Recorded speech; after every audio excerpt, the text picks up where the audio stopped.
An unexpected guest at CPAC on stage. We'll give you that backstory. Plus, there were 2 big hearings in Washington, D.C., and a lot of fireworks, including a disaster of a nominee with the FAA. It's Verdict with Senator Ted Cruz.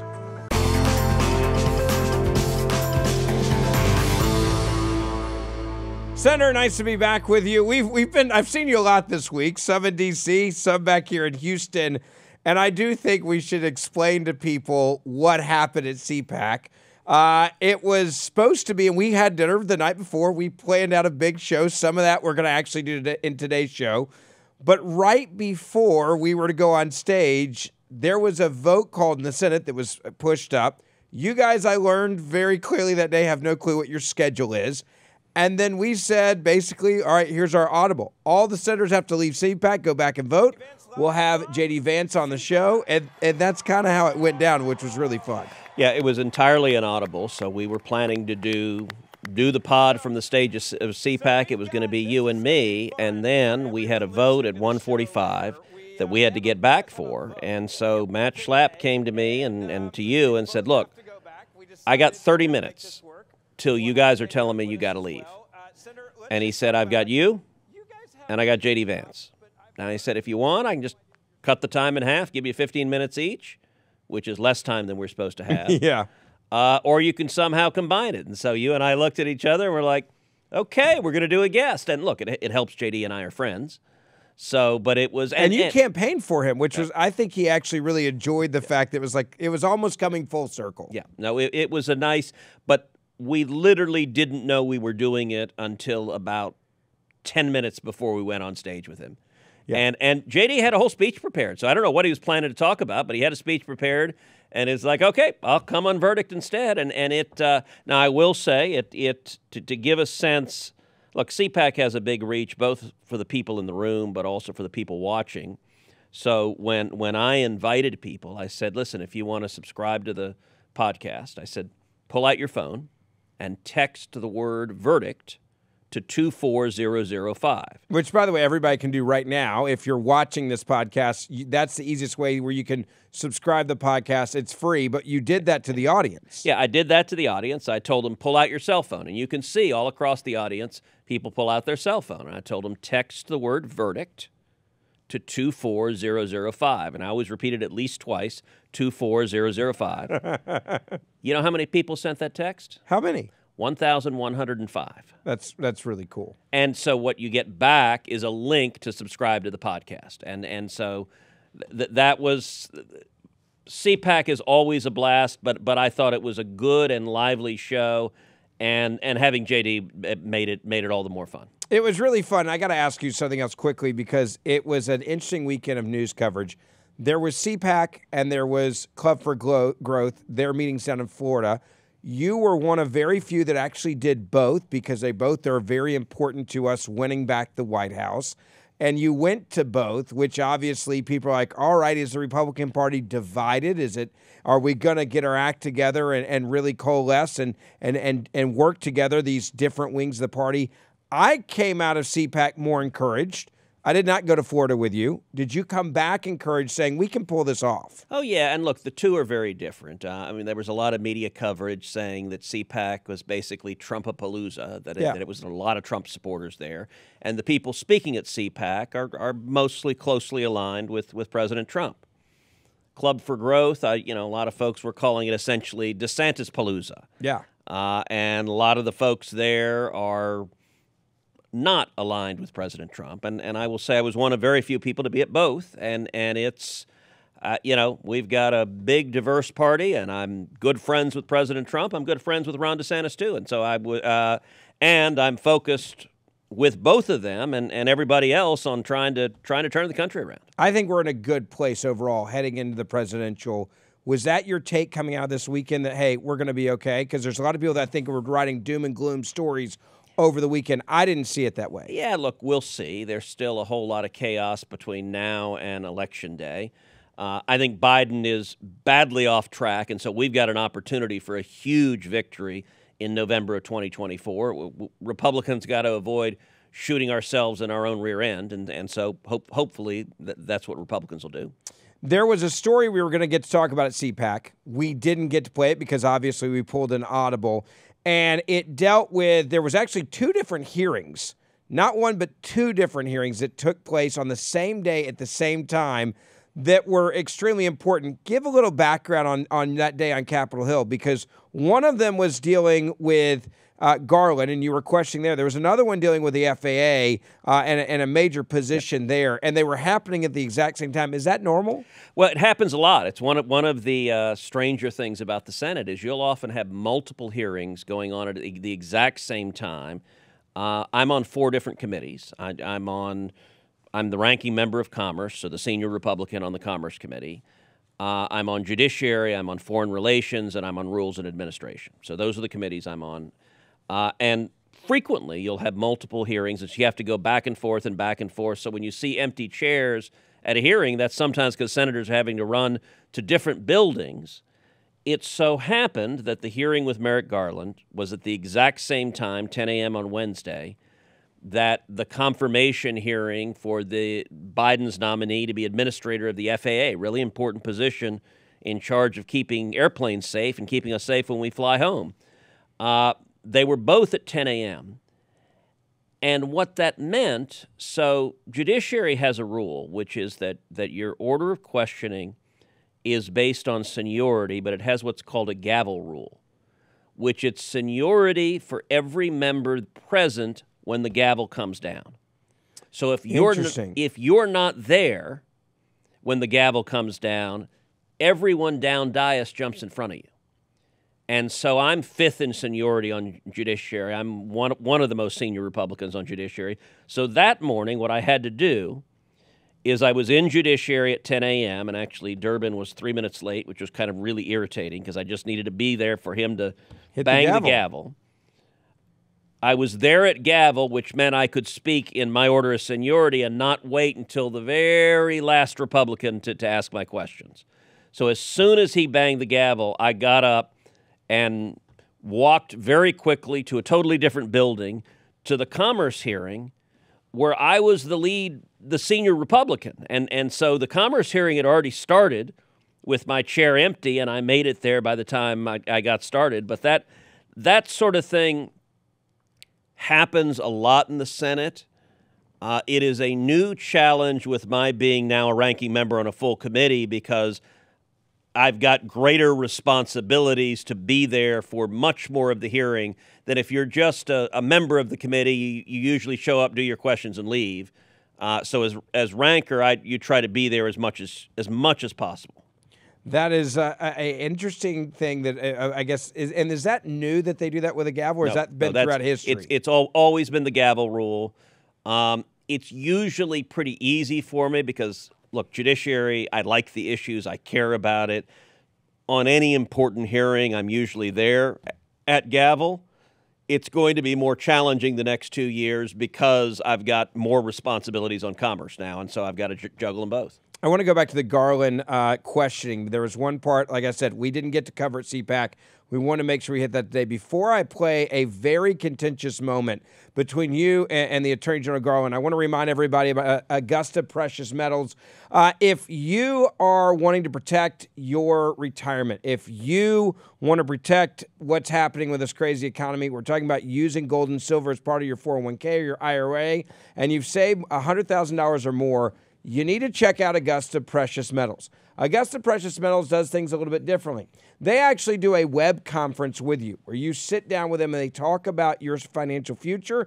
They talk about what your goals are, and then they see if gold and silver is even right for you and your plan. Now, if you're closer to retirement or in retirement, you know making up losses is really something you don't want to deal with because you're running out of time. That's also one of the reasons why Augusta Precious Metals' job and goal is to protect your hard-earned dollars. So check out and get their free guide, but more importantly, do the free web conference with them. I do it. I use them. I actually have invested with them. You'll love Augusta Precious Metals. The number, 877-4, the number 4, Gold IRA. That's 877, the number 4, Gold IRA. Or go online to AugustaPreciousMetals.com. That's AugustaPreciousMetals.com. Use the word Ben, and if you do, you will actually get your fees for up to 10 years. They'll cover them. AugustaPreciousMetals.com. CrimeSpeak.com. All right, I want to play this clip, Senator. It was you and Garland getting into it in a very interesting back and forth. Take a look for everybody watching. We've also seen across the country violent attacks to pregnancy centers by similar left-wing terrorist groups, including one graffiti of a firebomb building said, "Jane was here." There have been attacks all over the country.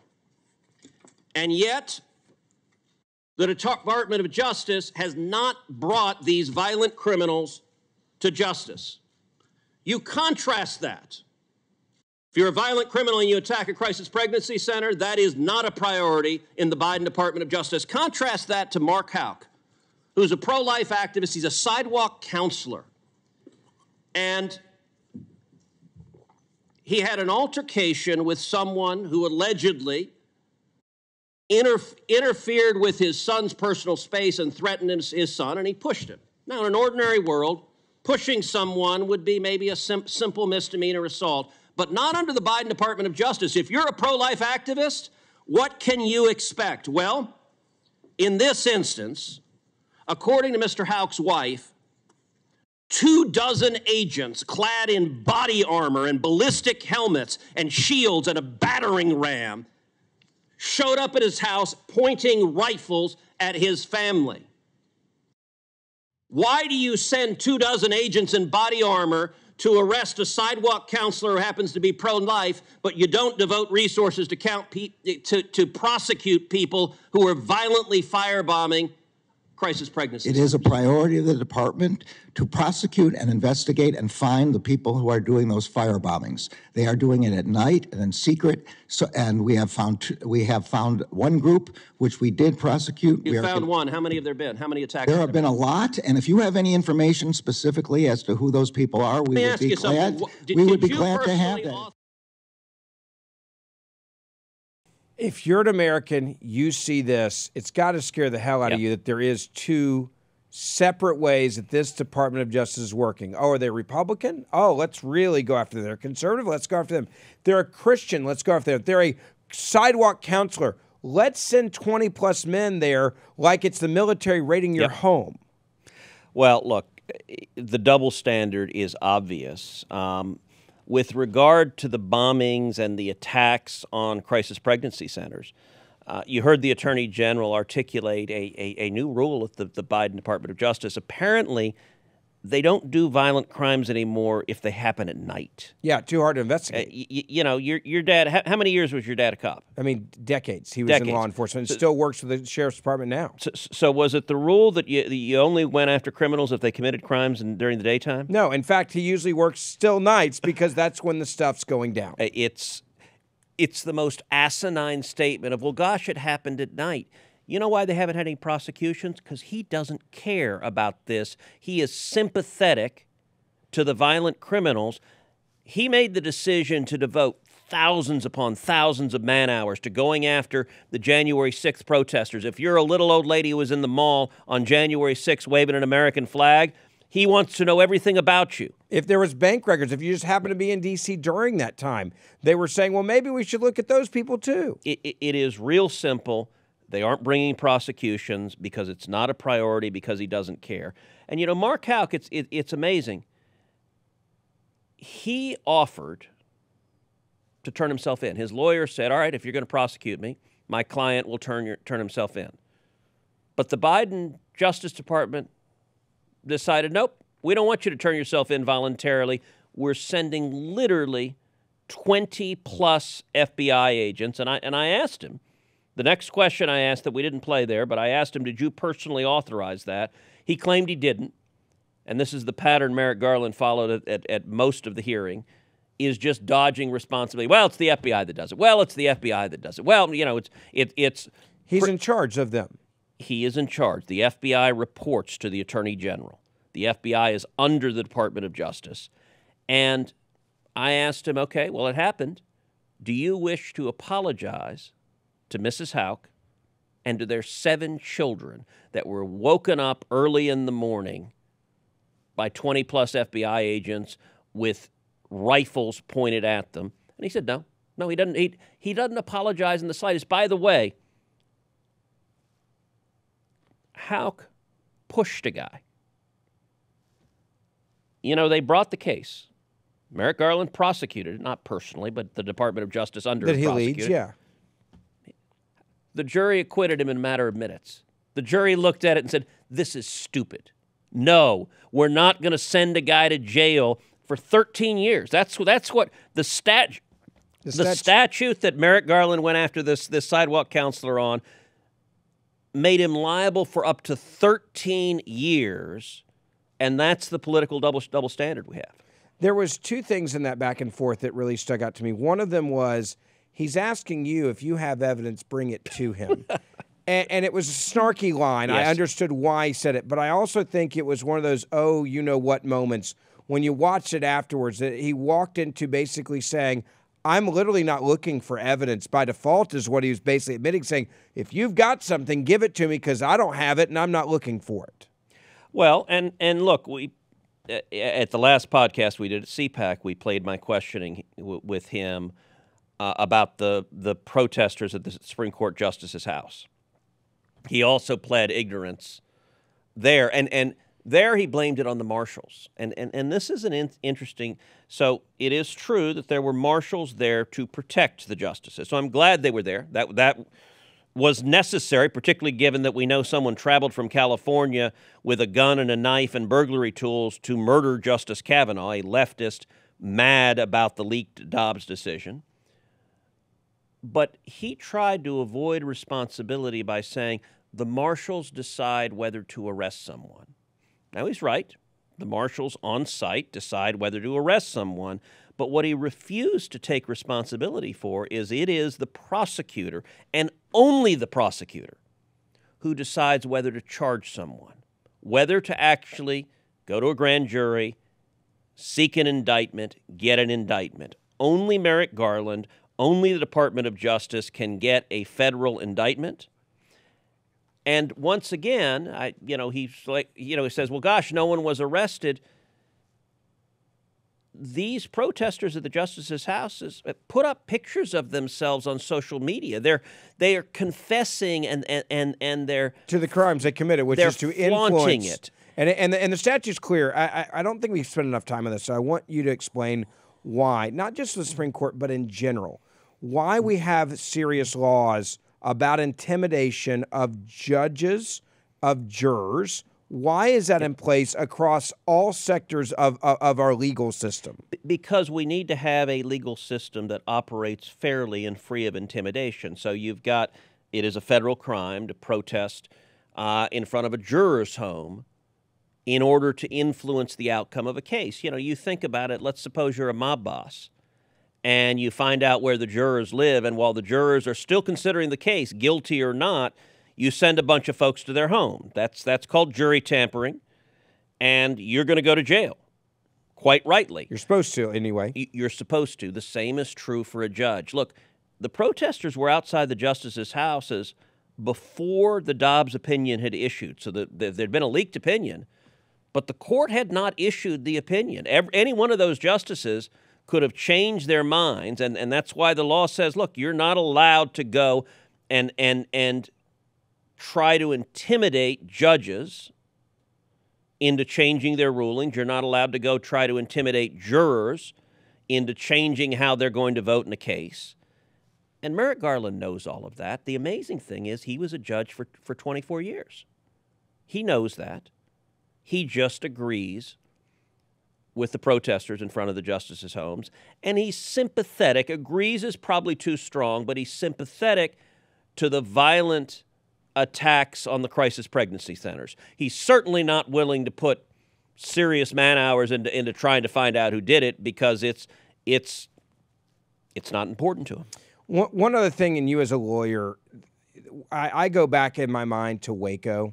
When I see the government ratchet up the heat or the pressure on this house with these 7 kids there, you're putting lives at risk, especially when you have direct communication with the attorney saying if you're going to prosecute him, he will turn himself in.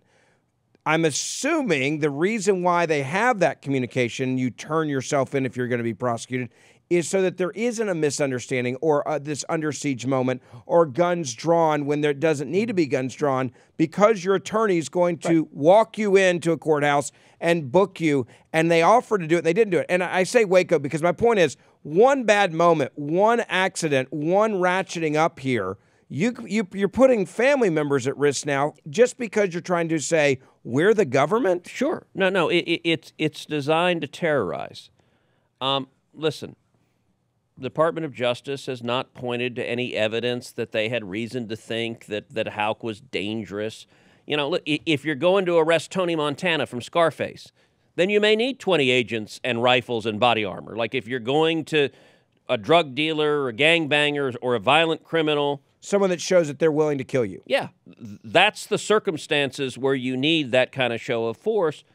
For a sidewalk counselor who, on all indications, has been not only peaceful, but is devoting significant time to trying to save the lives of unborn children, not through violence, but through speech and prayer. The FBI did it to send a statement. Number one, they don't care that they terrorize him and his family. Those children, look, 7 kids, you and I are both dads. Imagine how your kids would react to 20 agents in body armor showing up and pointing rifles at them. You'd be terrified. Yeah. You know, I can't imagine that those kids are not having nightmares about it. I mean, it's like the perp walk. Look, if you're a mob boss, you know what? They may put handcuffs on you and walk you down the street in front of the cameras to get on the news. The FBI did this because they want to send a message. Pro-life activists, we don't like you. And he claimed he didn't personally authorize it. I don't know if he knew about it or not. I didn't get a chance to answer. Ran out of time, so I didn't get to ask him if he knew about it or not. He certainly doesn't apologize for it now, and he hasn't changed anything. And what he did is he just blamed the FBI. It's the FBI's decision. It's the FBI decision. They make the decision. Then I'm in charge of them, but whatever. And if they screw it up badly, a reasonable boss, if you didn't know about it at the time, would tell them, you screwed it up badly, don't do this again. You know what he did, though? He went ahead and prosecuted Houck. So he didn't think it was screwed up that badly because he thought it was appropriate to go after him on federal charges instead of... And that was directly under his Department of Justice, right? You can separate yourself from the FBI just so people understand the hierarchy here. And you can say, oh, that was the FBI that raided his house. But the decision to prosecute, you can't say that's the FBI's decision. That is the DOJ's decision. And I would wager $100 the prosecutors were fully aware that they were going on that raid early morning. I don't have proof of it, but the way it ordinarily operates in a situation like that, the prosecutor, maybe not the attorney general, but the AUSA, the assistant U.S. attorney handling the case, would know about it.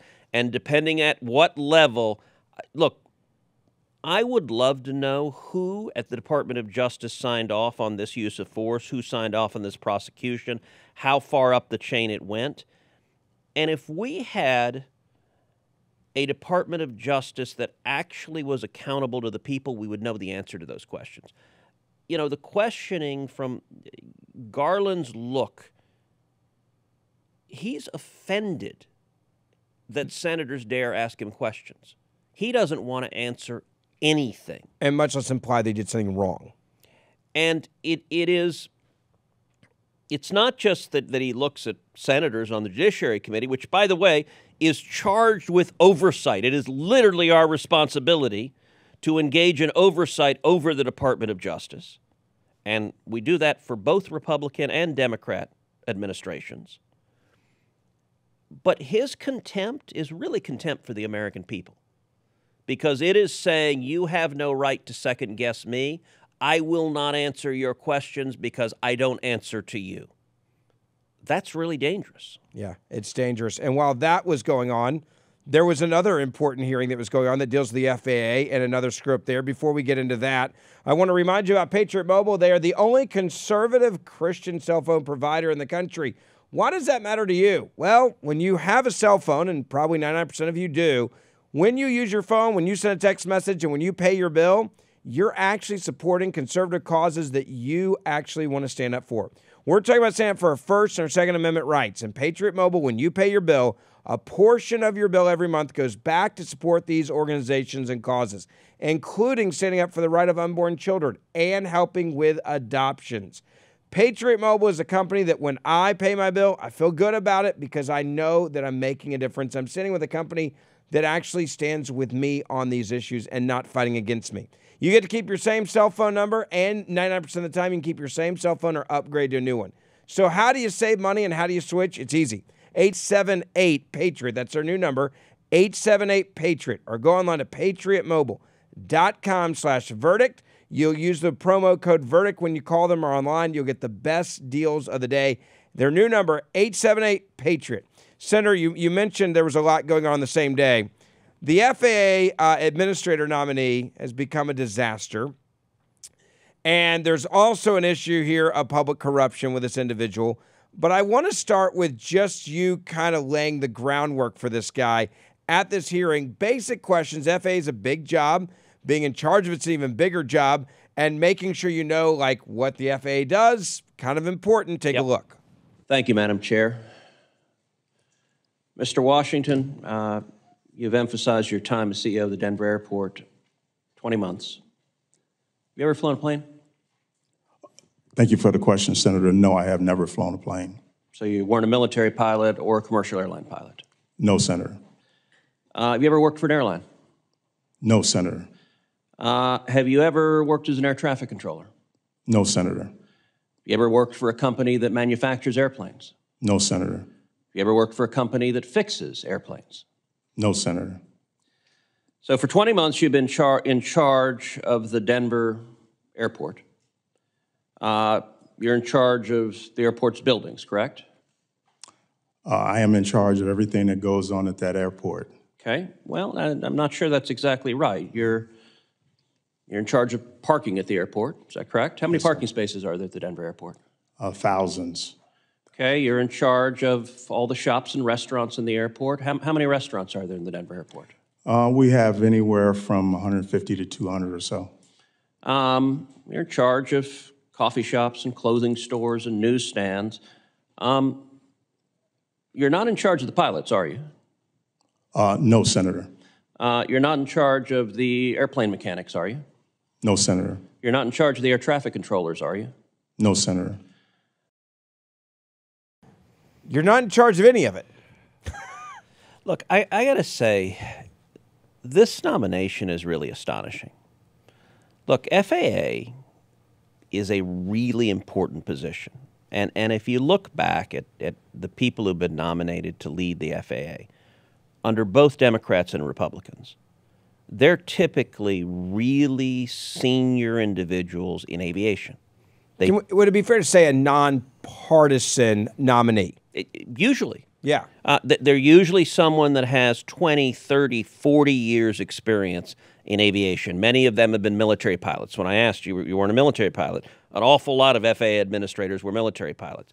An awful lot of them were airline pilots or airline captains, have 20, 30 years flying, flying airline jets.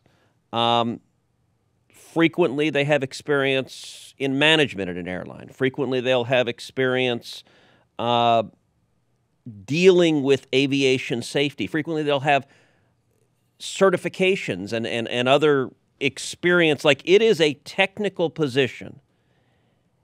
And in this instance, Phil Washington, he spent over 2 decades in the military, and I certainly respect his military service.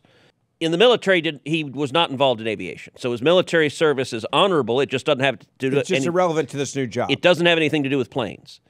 And then he was the head of the LA Metro. Now, the LA Metro is buses and trains, and he's an administrator and a bureaucrat. And then he got appointed to be head of the Denver airport. And look, what the Biden administration is doing here is they've nominated him because some Colorado Democrats care about putting him in this position, and they're treating the FAA as a patronage position. They're treating it as just a spoil system. let's stick a Democrat because this makes Democrat politicians happy. Both Democrat senators from Colorado came to the committee and introduced him, and this is all about the Denver mayor was there. This Big is song and dance. This is all about we're giving a favor, a political favor. And you know what? If there's, as I put it out, I said, look, if they wanted to nominate him to the Amtrak board, and he was initially considered for the Amtrak board, that would have probably been fine. Like, he might well have gotten bipartisan support to be on the Amtrak board. Okay, fine. He was at the LA Metro, dealt with train issues. That's fine. The FAA, look, you and I are on planes all the time. When you get on an airplane, you are counting on the FAA to do everything possible to keep you safe. Now, that's not just the air traffic control. That's also the pilot training. That's also airplane manufacture. It's airplane maintenance. You know, I asked him about the 737 MAX. You recall there were 2 horrific crashes of the 737 MAX. 346 people lost their lives in those 2 crashes. When I got into the technical details about the 737 MAX, and I asked, why did those crashes happen? His answer was, I don't know why they happened. And I said, you know what? I believe you. Yeah. I believe you don't know, and that's a big friggin' problem, because the head of the FAA should know. By the way, the administrator of the FAA, who at the time, who had been a pilot for, I think, almost 40 years, the 737 MAX was grounded. Now, what happened is Boeing with the 737 MAX had this new system called the MCAS system that, if you get into some of the technical details, on the front of the 737 MAX, there are 2 sensors called angle of attack sensors. And one of them, at least in one of the 2 crashes, it appeared it was sheared off of the plane by a bird strike. A bird hit it and broke the sensor off. And so the result, the MCAS system was sending a message to the plane and automatically turning the nose down, turning the nose down, turning the nose down. And the 2 crashes that happened, you had relatively inexperienced pilots. They were foreign pilots. They didn't have anywhere near the experience that a U.S. pilot would have. And the nose went down, down, down, and it just steered the nose into the ground and crashed and killed everyone. And Boeing, unfortunately, did not train the pilots about the MCAS system. So presumably, and in fact, if you listen to the back and forth with the air traffic controllers, the pilots are essentially saying, what the hell's going on? They don't understand why the plane's doing what it's doing. Is automatically going down. They grounded every 737 MAX for months. They changed the system. They changed the training. They went through the training. By the way, I sat down and met with pilots. I said, okay, what would you do? And they explained you'd adjust the trim like an experienced pilot. Even if the MCAS was operating, an experienced pilot would know how to fix it. Now, I don't know how to fix it, right. but an experienced pilot would. And what's interesting is the former FAA administrator, when they allowed the 737 MAX back in the air, before they did so, he actually went and flew the damn thing. I mean, it's a non-political position. Yes. It is a true safety, technology, understanding air travel, understanding what the military may need when it comes to airspace, understanding what civilians need, understanding minimum requirements. Look, if you need heart surgery and the hospital tells you, well, hey, this guy's a big donor to the hospital, so we're going to have him do the heart surgery. He's not a doctor, but we really like him. You'd say that's crazy. The FAA needs someone who knows something about airplanes. Will his nomination make it? I mean, the question that you asked, honestly, I didn't think was snarky. It may have come across that way because he didn't answer any of the questions with a yes. It was all, no, I've never done this, no, I've never done this. I was saying it's showing how glaringly bad of a nominee this was. I don't think he'll be confirmed. Really? Several Democrats have expressed concerns. And I got to say, look, let's say you're a Democrat senator, and let's say you're up for re-election in 2024, as a whole bunch of them are. Do you really want to cast a vote to confirm an FAA administrator with zero experience in aviation or aviation safety? You know, listen, if God forbid in the next 2 years there's an airline crash. And look, we've had a series of near misses. Recently. This position has not had a Senate-confirmed administrator in a year because the Biden administration doesn't prioritize it. Instead, they're using it as a political benefit, as a gift, a patronage job, rather than saying, look, we ought to have an FAA administrator in there right now who knows what he or she is doing and is examining why are these near misses happening and how can we prevent them from happening.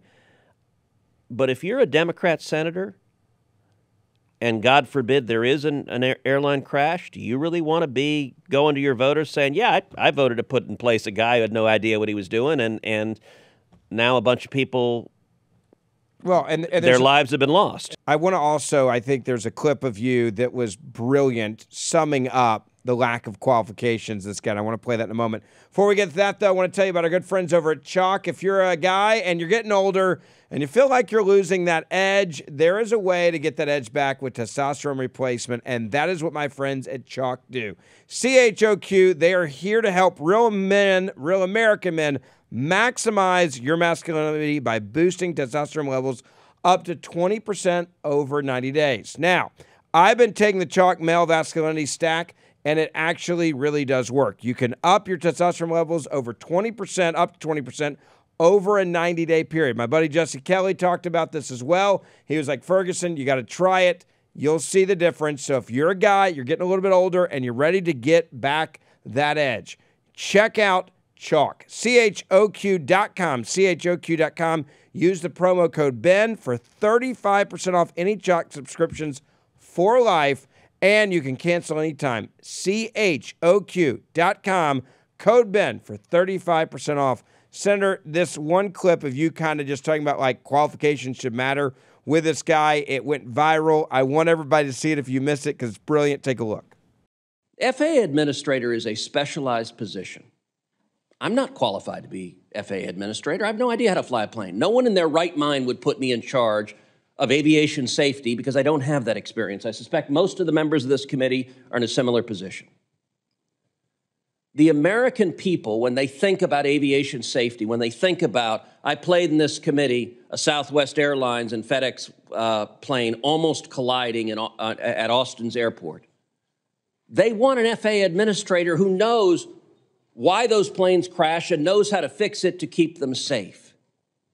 And with all respect, Mr. Washington, it gives no comfort to the flying public that their pilot might be a transgendered witch, but doesn't actually know how to prevent the plane from crashing into the ground and killing them. I believe your record is woefully lacking. And in fact, you have zero aviation safety experience. And I don't believe you'll have the votes for confirmation, as you and I visited about earlier this week. It reminds me so much, by the way, of Mayor Pete, because there's a great headline this week. It says, Pete starts to rethink how he does his job in the wake of the Ohio train disaster. Really, their nominations are so much alike, it's scary. Yeah. No experience in the job they're about to get, and there are consequences when you get a job you know nothing about. Yeah, look, Pete Buttigieg is wildly unqualified for the job he has. He's a small-town mayor, and we've seen one transportation disaster after another after another.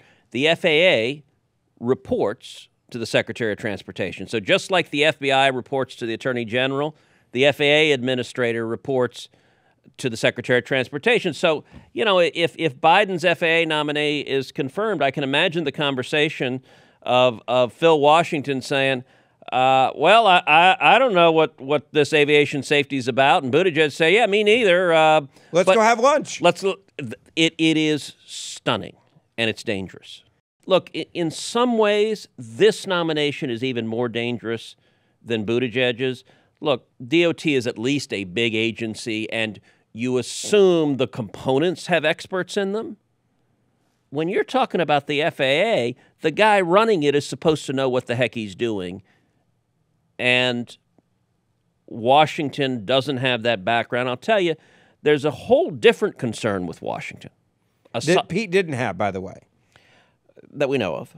When Phil Washington was the head of LA Metro, there is an ongoing public corruption investigation that's happening right now about his time as head of the LA Metro, and in particular giving a contract to a nonprofit that ended up doing very little to make hundreds of thousands of dollars, and the nonprofit was closely connected with an influential Democrat on the board.